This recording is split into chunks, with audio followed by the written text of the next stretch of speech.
seed, so let's change the seed. What did the sower do? He just sowed. He sowed the same seed every time. He just kept sowing. You know, the message this morning is that it is not our job to make the good news of Jesus more attractive, more palatable, more acceptable. It is our job to plant the same good news of Jesus everywhere we can. It's our job to plant. It's not for us to determine the condition of soil. We'll talk about that in a moment, but it's not our job to continue or to consider where we're casting it or to make judgments about anything. It's our job to plant the seed. Which leads us to the second aspect we see in the story, and that is, while the seed is the same every time, the soil is different every time. The soil's different. In this parable, the seed ended up in a lot of different places. Now, I am sure that this sower was aiming for good soil. I'm sure that was his hope. I'm sure that was what he was trying to do. But he was not going around trying to determine the condition of the soil. He wanted it to land on good soil, but his job was just to sow.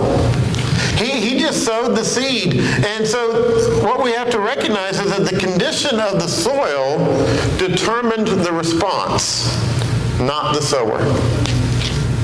And this is hard for us to get because we think, if I just beg enough, if I just plead enough, if I just make it look attractive enough, if I can just do enough, then they're going to get it. It's going to grow in their hearts. It's going to grow in their lives. But man, I've got to do it. Folks, whether or not seed grows in the hearts of men and women is not determined on us. It's determined by them. It's determined by the condition of the soil, not the sower. You see, the power of the gospel seed is not in the sower. It is in the seed itself. And so the power is only going to be activated when it is in good soil. Do you know what we do not have a lot of here in Florida? Good soil. There are certain patches. We have a lot of farms, especially down in South Florida. We have a lot of farms. But most of those farms have had to go to places that are a little out of the ordinary or have had to do work to cultivate their soil because we just don't have a lot of that. You know, I have, in my yard, I have sand. And if I plant a seed in it, it might do a little bit, but it's not going to do a lot. Why? Because of the condition of the soil. Is it the seed's fault? Is it the sower's fault? No. It's the condition of the soil. That the power is only activated when it is in good soil. Let's look at a couple of passages here. The Apostle Paul says this in Romans 1 and verse 16. Romans chapter 1 and verse 16. He says, "For I am not ashamed of the gospel, for it is the power of God for salvation to everyone who" what? Believes. To the Jew first and also to the Greek. In other words, to everyone who does not believe, it is not the power of God unto salvation. So, for me as the sower of the seed, where is my responsibility in the power? It's not my responsibility. It's my job to get the gospel, to get that gospel seed into people's hearts. It is then up to them to determine the condition of their soil, whether or not they are going to be good soil or not. In 1 Corinthians 1 and verse 18, 1 Corinthians 1 and verse 18, it says, "For the word of the cross is folly to those who are perishing, but to those who are being saved, it is the power of God." You see, the condition of the soil determines the response, not the sower. The power is in the seed. The gospel has power to all those who receive it. But ultimately that is determined by the condition of the soil. And so Jesus goes on and talks about that in Luke 8. Let's go back to Luke 8 and pick up in verse 9. He goes on to say, and when his disciples asked him what this parable meant, he said, to you it has been given to know the secrets of the kingdom of God. But for others, they are in parables, so that seeing they may not see, and hearing they may not understand. Now let's stop there for a moment.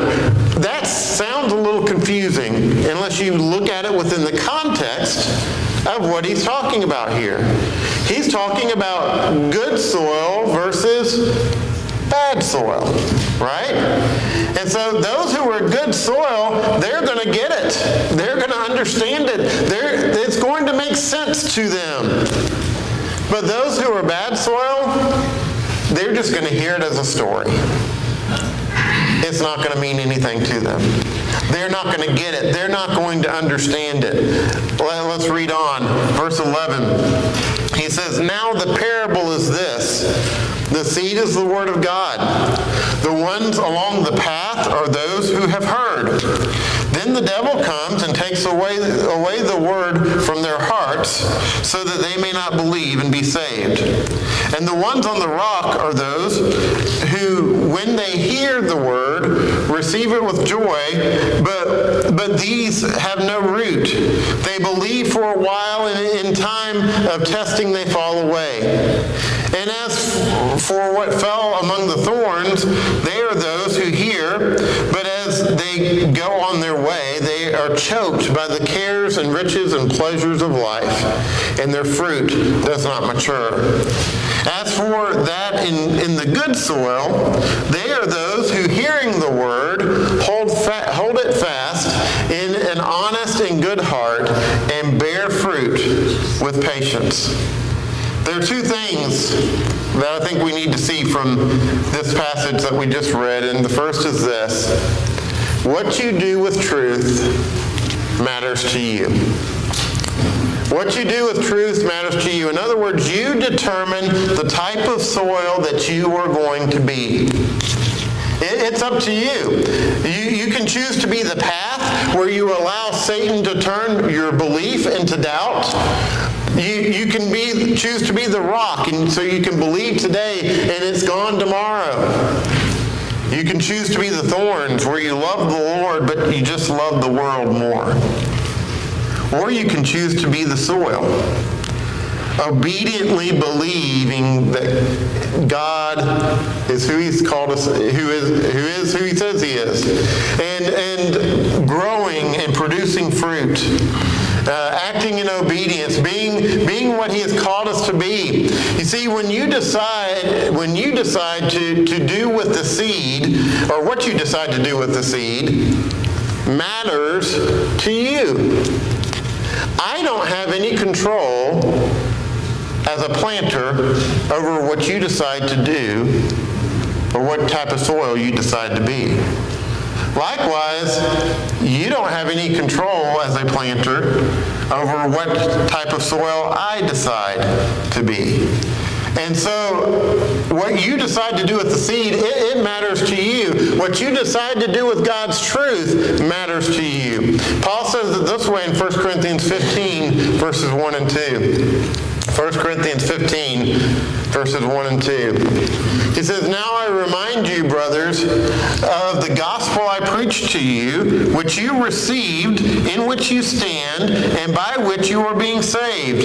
If you hold fast to the word I preached to you, unless you believe in vain. Paul says here, you've got a choice to make. You've received the seed. It's there. It's already germinated.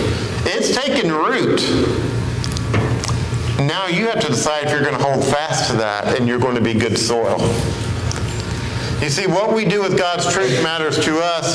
But then finally, as we close this morning, what you do with trust matters to others. You see, what it boils down to is either we trust in God to do His work or we don't. When I get caught up in thinking, man, I've got to do it all. I've got to be the planter, and I've got to make sure I'm planting in good soil. And if I don't plant in good soil, man, I have to cultivate that soil. I have to change it. It's all, who am I putting the burden on? On myself. Is there anywhere in Scripture that God puts the burden on us to save souls?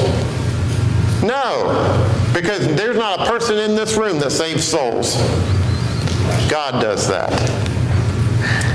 The burden that we have on ourselves is to plant the seed, to share the love of Jesus.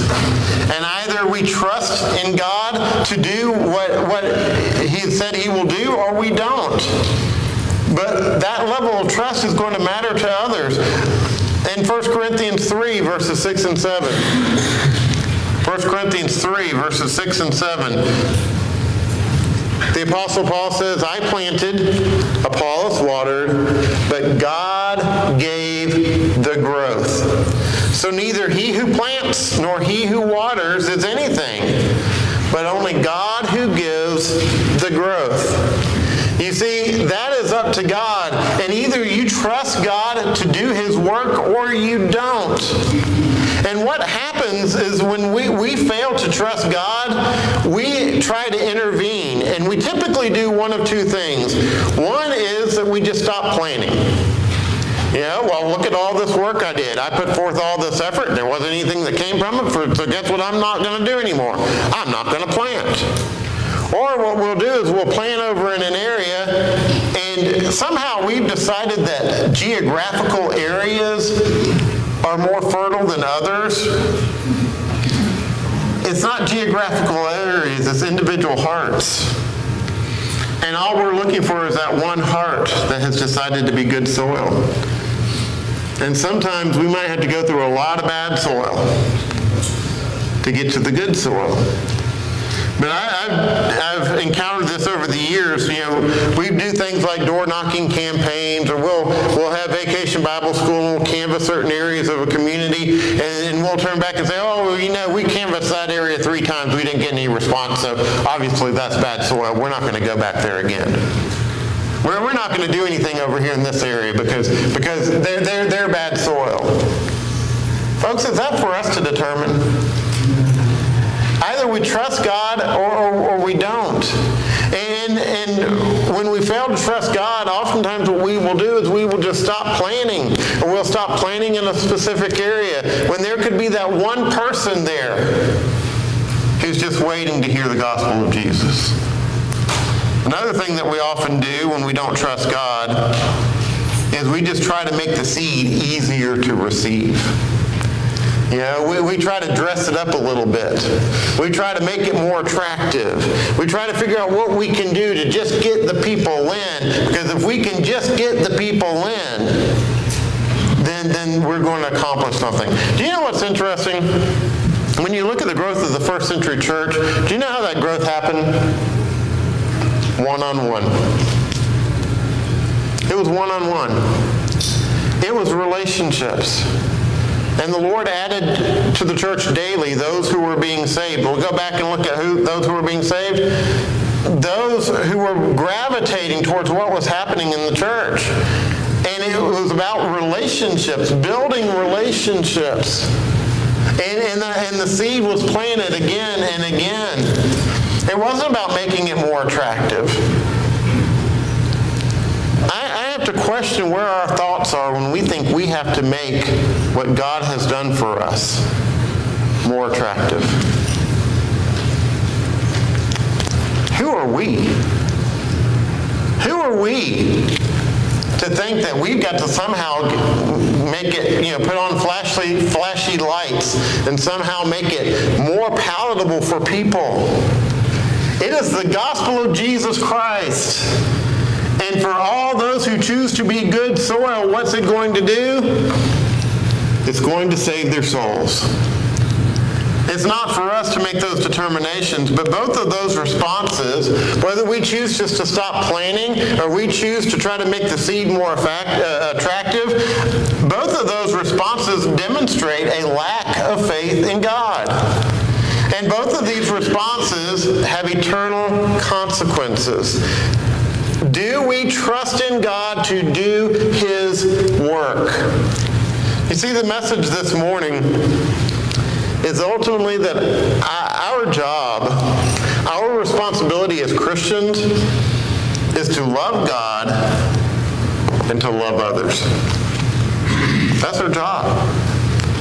Our job is to love God with all of our heart, soul, mind, and strength, and to love others in the same way that we love Him. We help those who are in need because we love God and we love others. We go out into our community because we love God and we love others. We plant the gospel seed because we love God and we love others. Let's be busy doing our work and let God and trust in God to do His. Let God work in the hearts of man. Let's trust Him to do that. You see, God does not need our help. He doesn't need our assistance. The God who created this world and the God who raised His Son from the dead surely has the ability to penetrate open hearts with His Word. The power is in the message. It's not in the messenger. You know, we don't have to give people a cup of coffee as they enter a building for their soil to be fertile.